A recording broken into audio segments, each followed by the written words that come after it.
అగ్నిర్మూర్ధా దివః కకుత్పతిః పృథివ్యా అయం అపాగం రేతాగం సిజన్వతి. ఇది అంగారక గ్రహం యొక్క మంత్రం. అలాగే దీనికి అధిదేవత అగ్నిర్మూర్ధా దివః కకుత్పతిః పృథివ్యా అయం అపాగం రేతాగం సిజన్వతి. శ్యోనా పృథివీ భవానృష్ఠరా నివేశని యచ్ఛానః శర్మ సప్రధాః. పృథివీ ప్రత్యధిదేవత క్షేత్రపాలకుడు. క్షేత్రస్య పతనావయగం హితేనే భజయామసి గామస్వం పోషయిత్వాసనో మృడాతీదృశే. అధిదేవత ప్రత్యధిదేవత సహిత అంగారకగ్రహదేవతాభ్యో నమః. యజమానస్య అధిదేవత ప్రత్యధిదేవత సహిత అంగారకగ్రహ ప్రసాద సిద్ధ్యర్థే అంగారకగ్రహారాధనే వినియోగః. ప్రారంభంలో కుజుడికి పూజ చేసేటప్పుడు ఈ విధంగా కార్యక్రమం మొదలుపెట్టాలి. అదేవిధంగా సూర్యుడికి దక్షిణ దిక్కులో త్రికోణ ఆకారంలో అంగారక గ్రహాన్ని ఆవాహన చేయాలి. ఆవాహన చేసిన తర్వాత స్వామివారికి ఇష్టమైనటువంటి పదార్థాలతో నివేదన కానీ ఇలాంటివి ఏమన్నా చేసిన తర్వాత ఉపచారికమైనటువంటి పూజలన్నీ కూడా చేసి ఆ తర్వాత కుజారిష్టేతు సంప్రాప్తే కుజపూజాంచ కారయేత్. కుజధ్యానం ప్రపఠ్యామి రోగపీడోపశాంతయే. కానీ రుణపీడోపశాంతయే. మనిషికి అనారోగ్యం ఉన్నా లేదన్నా అప్పుల బాధతో చికాకులుగా ఉన్నా సరే ఈ యొక్క రంగారకుడి యొక్క పూజ ఎవరైతే ఈ విధంగా పద్ధతి ప్రకారం శాస్త్ర ప్రకారం చేసుకోగలుగుతామో ఆ అంగారకుడి యొక్క అనుగ్రహం వలన రోగాలు కానీ రుణాలు కానీ నాశనం అవుతాయంటంలో సందేహం లేదు. కానీ ఒకేసారి ఈ ఉదయం పూట నేను పూజ చేశాను భగవద్ అనుగ్రహం నాకు ఇంకా కలగలేదనే విషయం అనుకోకండి. పద్ధతి ప్రకారంగా 7 మంగళవారాలు ఎవరైతే అంగారకుడికి ఈ విధంగా పూజాది కార్యక్రమాలు చేసుకుంటారో వాళ్ళకి కుజుని యొక్క అనుగ్రహం తప్పకుండా ఉంటుంది. ఇది ప్రయత్నించి చేసి మీరు సుఖంగా ఉండి ఈ విషయాన్ని ప్రజలకు తెలియజేస్తారని చెప్పి అనుకుంటున్నాను. అదేవిధంగా కుజుడి తర్వాత బుధుడు.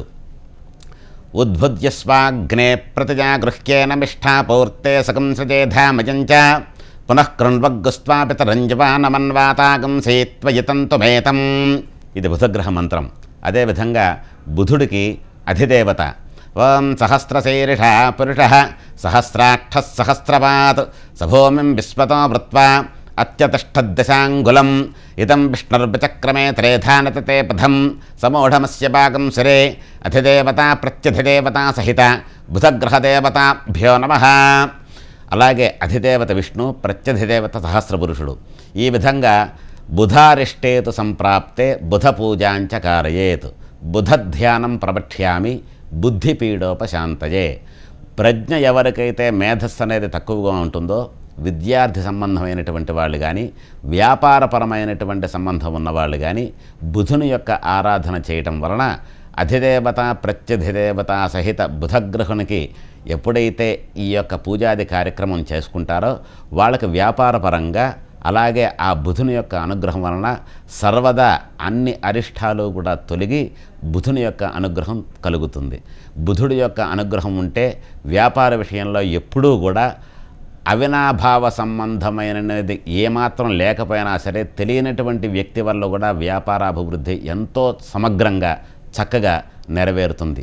కానీ ఈ బుధుడు తాలూకా సంఖ్య 17,000 సార్లు జపం చేసుకోవాలి. లేదంటే 17 బుధవారాలు ఈ బుధుని యొక్క పూజ ఎవరైతే చేసుకోగలుగుతారో బుధుని యొక్క శ్లోకాన్ని ధ్యానంగా 17,000 సార్లు ఎవరైతే చెప్పుకోగలుగుతారో వాళ్ళకి ఈ 17 వారాల్లో బుధుని యొక్క అనుగ్రహం వలన మీ వ్యాపారం దినదినాభివృద్ధిగా ఉంటూ మీ వ్యాపారపరమైనటువంటి సమస్యలు ఏమున్నా సరే శత్రురూపమైనటువంటి సమస్యలు ఉన్నా సరే అవి నశించిపోతాయి అంటంలో ఏమాత్రం సందేహం లేదు. ఇదే విధంగా బృహస్పతి గ్రహం. బృహస్పతికి ఉన్నటువంటి విశేషం ఏమిటంటే సంతానకారకుడైనటువంటి బృహస్పతి గ్రహం యొక్క విశేషణాలు ఒక్క మాటలో చెప్పాలని కూడా సరిపోదు. నవగ్రహాలలో శనీశ్వరుడికి బృహస్పతికి సూర్యుడికి ఉన్న ప్రత్యేకమైనటువంటి గుర్తింపు స్థానం వేరే గ్రహాలకు లేదంటే చాలా చిన్న విషయమే. కాబట్టి బృహస్పతే అదేతర్యేత్యస్య మంత్రస్య. బృహస్పతి మంత్రం ఏ విధంగా ఉంటుందంటే బృహస్పతే అతియదర్యో అర్హాద్యుమద్విభాతి కృతమజ్జనేషు యద్ధేత యచ్చ వసర్త ప్రజాతత తస్మాసు ద్రవిణంధేహి చిత్రం. ఓం బ్రహ్మజిజ్ఞానం ప్రథమం పురస్తాద్విషేమతః వేన ఆవహ సబుద్ధ్రియా ఉపమా అస్య విష్ఠా సతశ్చయో నిమసతశ్చ పవః ఇంద్రం వో విశ్వతస్పరిహవామహే జనేభ్యః అస్మాకమస్తు కైవలః అధిదేవతా ప్రత్యధిదేవతా సహిత బృహస్పతిగ్రహదేవతాభ్యో నమః. బృహస్పతికి అధిదేవత బ్రహ్మ, ప్రత్యధిదేవత ఇంద్రుడు. ఈ రకంగా అధిదేవత ప్రత్యధిదేవత సమేతమైనటువంటి బృహస్పతి గ్రహం సూర్యుడికి ఉత్తర దిక్కులో దీర్ఘచతురస్ర మండలంలో ఆసీనుడై ఉంటాడు. ఇలాంటి బృహస్పతికి ఎవరైతే ఆయన వర్ణం ఏ విధంగా ఉంటుందయ్యా అంటే బృహస్పతి గ్రహం కనకవర్ణం కనకగంధం కనకపుష్పం కనకమాల్యాంబరధరం కనకఛత్రధ్వజరథపతాకాశోభితం దివ్యరథసమారోఢం మేరం ప్రదక్షిణం కుర్వాణం కిరీటనం సుఖాసీనం పత్నీ పుత్రపరివాన సమేత గ్రహమండలే ప్రవిష్టమస్మిన్నధికరణే సూర్యగ్రహస్య ఉత్తరదిగ్భాగే అధిదేవతా ప్రత్యధిదేవతా సహిత బృహస్పతిగ్రహమావాహయామి. ఈ విధంగా వేద పండితులు సూర్యగ్రహానికి ఉత్తర దిక్కులో స్వామివారి మంత్రపూర్వకంగా ఆవాహన చేసి కనకవర్ణం అంటే బంగారుపు రంగులో ఉండేటువంటి సువర్ణ ప్రతిమ మీద ఆవాహన చేస్తారు. అవకాశాన్ని బట్టి రాగిదాని మీద కూడా ఆవాహన చేయవచ్చు. ఈ విధంగా బృహస్పతి యొక్క దోషం ఏదన్నా ఉన్నా, జాతక చక్రంలో బృహస్పతి చెడు స్థానంలో ఉన్నా, లేదా లగ్నాధిపతి అయినటువంటి బృహస్పతి యొక్క బలం తక్కువగా ఉన్నా ఈ యొక్క పూజాది కార్యక్రమాలు చేయటం వలన బృహస్పతి యొక్క అనుగ్రహం వలన బుద్ధి కుశలతే కాకుండా సంతానపూర్వకంగా అన్నీ మంచిగా జరుగుతూ కూడా సత్కర్మలు ఆచరిస్తూ స్వధర్మ ప్రయుక్తంగా ఉండేటువంటి అనుగ్రహాన్ని బృహస్పతి గ్రహం మాత్రమే అందజేయగలుగుతాడు. కాబట్టి గోచార రీత్యా బృహస్పతి 4వ స్థానంలో ఉన్న, 8వ స్థానంలో ఉన్న, 6వ స్థానంలో ఉన్న అంటే తన జన్మరాశి లగాయితూ 4వ స్థానం కానీ, 6వ స్థానం కానీ, 8వ స్థానం కానీ, 12వ స్థానంలో కానీ ఉంటే ఆ బృహస్పతి ఇచ్చేటువంటి మంచి ఫలితాలు ఏవైతే ఉంటాయో అవి మనకి అందవు. కాబట్టి ఈ రకమైనటువంటి పరిస్థితిలో ఉంటే ధనుస్సు రాశి వాళ్ళు ఉన్నారు, లేదంటే మీనరాశి వాళ్ళు ఉన్నారు.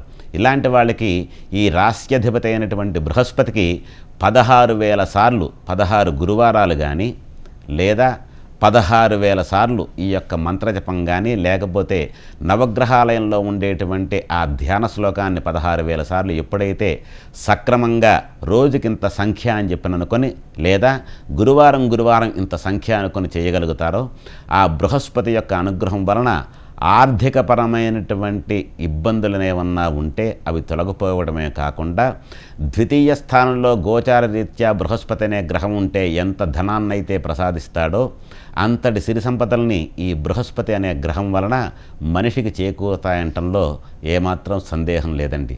ఇది ఈ ప్రకారంగా బృహస్పతి యొక్క ఆరాధన. బృహస్పతి సూర్యగ్రహానికి ఎటువైపున ఉంటాడు అనేది మీకు తెలియజేశాం.